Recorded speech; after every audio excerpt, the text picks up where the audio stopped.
दोस्तों, अगर अभी तक आपने हमारे चैनल को सब्सक्राइब नहीं किया है तो यहाँ क्लिक करके हमारे चैनल को सब्सक्राइब कर लें। साथ ही इस नोटिफिकेशन बेल पर भी ज़रूर क्लिक करें, जिससे कि आप हमारे आने वाले सारे वीडियोस की नोटिफिकेशन अपने मोबाइल पर पा सकें।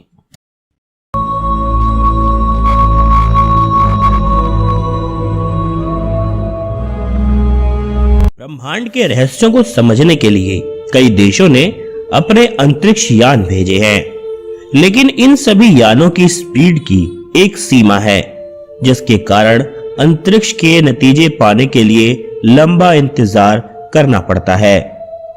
परंतु नासा ने वार्प ड्राइव नामक ऐसी इंजन तकनीक विकसित की है, जिसके द्वारा भविष्य में अंतरिक्ष यान महज 4 घंटे में चांद पर और 70 दिन में मंगल ग्रह पर पहुंच जाएगा। पृथ्वी के अलावा किसी अन्य ग्रह पर पहुंचना और वहां के बारे में जानना पुराने समय से ही इंसान के लिए एक गहरी दिलचस्पी का विषय रहा है। चांद के करीब होने के कारण उसके दर्शन तो हम रोज करते हैं, लेकिन चंद्रमा पर जाना 1 सदी पहले सिर्फ कल्पना मात्र ही था। इस कल्पना को हकीकत में बदलने के लिए सोवियत संघ की अंतरिक्ष एजेंसी ने चंद्र मिशन का आरंभ किया और 2 जनवरी 1969 में लूनर 1 नाम का पहला यान लॉन्च कर दिया। हालांकि ये कहीं रास्ते में ही भटक गया और सूरज की कक्षा में चला गया, लेकिन इसके 9 महीने बाद ही लूनर 2 इस मकसद में कामयाब रहा था। इसके बाद कई देशों ने अपने अंतरिक्ष यान भेजने शुरू किए। हालांकि अब तक जितने भी यान वहां तक गए हैं, उन्हें पहुंचने में बहुत ज्यादा समय लगा है। लेकिन अब अमेरिकी अंतरिक्ष संगठन नासा ने एक ऐसा वार्प ड्राइव इंजन इजाद किया है, जिसके जरिए न सिर्फ चांद पर यात्रियों को ले जाया जा सकता है, बल्कि सिर्फ 4 घंटों में आपको वापस भी लाया जा सकता है, जिसकी लगभग पृथ्वी से दूरी 3 लाख किलोमीटर से भी ऊपर है, जिसको नासा सिर्फ 4 घंटे में पार करने की तैयारी कर रहा है। नासा के हाथ एक ऐसा क्रांतिकारी पावर सोर्स लगा है। ऐसा दावा किया जा रहा है कि इसके दम पर स्पेसक्राफ्ट सिर्फ 4 घंटे में ही चांद पर पहुंच सकते हैं। अभी किसी स्पेसक्राफ्ट को चांद पर भेजने के लिए 3 दिन का समय लग जाता है। इसके अलावा जब मंगल ग्रह भी धरती के सबसे पास होता है, तो भी यान को वहां तक पहुंचने में 7 महीने का सफर लग ही जाता है। लेकिन नासा की इस खोज से मात्र 70 दिन में मंगल पर पहुंचा जा सकेगा। सबसे बड़ी बात यह है कि यह सिस्टम इतना छोटा है कि इसे सूटकेस में बंद किया जा सकता है और यह सदियों तक उड़ता रह सकता है। नासा ने जो यह खोज करी है, इसका नाम है ईएम ड्राइव। ईएम ड्राइव यानी इलेक्ट्रोमैग्नेटिक ड्राइव।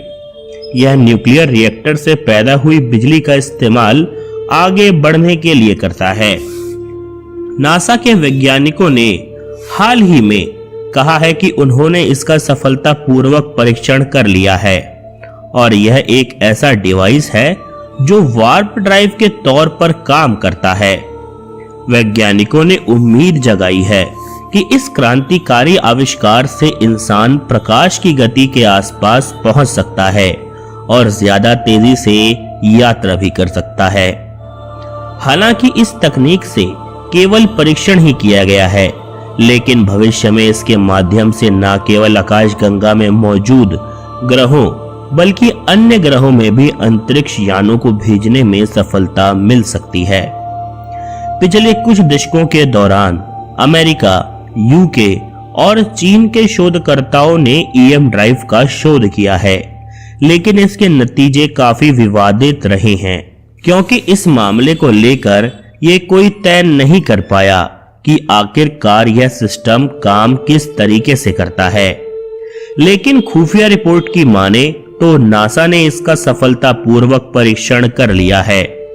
वहीं कहीं सारे वैज्ञानिक यह मानते हैं कि इस योजना के संबंध में चर्चा करने वाले खुद नासा के ही कर्मचारी हैं और कोई इसको हासिल ना कर पाए, इसीलिए खुद इसे विवादित किया गया है। यह थोड़ा बहुत वार्प ड्राइव के सिद्धांत पर काम करता है। वार्प ड्राइव हकीकत में एक काल्पनिक इंजन है जिसके जरिए किसी भी यान को प्रकाश से तेज गति पर चलाया जा सकता है। विज्ञान के अनुसार कोई भी चीज प्रकाश से तेज नहीं चल सकती। वार्प शब्द का मतलब मरोड़ होता है और काल्पनिक वार्प इंजन में स्पेस टाइम को मरोड़ने का विचार रखा जाता है, जिसमें स्पेस टाइम में यान प्रकाश की गति से भी कम चले तो यहां तक नॉर्मल स्पेस टाइम का प्रश्न है तो उसके मुताबिक वह प्रकाश की गति से कहीं ज्यादा तेज चल सकता है। वार्प इंजन की अवधारणा को कई साइंस स्टोरीज, नॉवेल्स और मूवीज में शामिल भी किया गया है। इसका एक फायदा यह भी है कि इसके इस्तेमाल से यान का वजन कम हो जाता है और इस तरह से फ्यूचर में इसकी कार्य क्षमता को ज्यादा बढ़ाया जा सकता है। इसी तरह से ईएम ड्राइव टेक्नोलॉजी को पूरे पृथ्वी के आसपास चक्कर काटने वाले जियो स्टेशनरी ऑर्बिट सैटेलाइट पर भी लागू किया जा सकता है। इसमें उसके इंजन को ईएम ड्राइव से बदला जा सकता है, जिससे पहले के मुकाबले कम थ्रस्टर्स की जरूरत होगी और इससे लॉन्च भर का 3 गुना कम किया जा सकता है। नासा के वैज्ञानिकों को उम्मीद है कि इस तकनीक के जरिए भविष्य में मानव को मंगल पे भी भेजा जा सकेगा।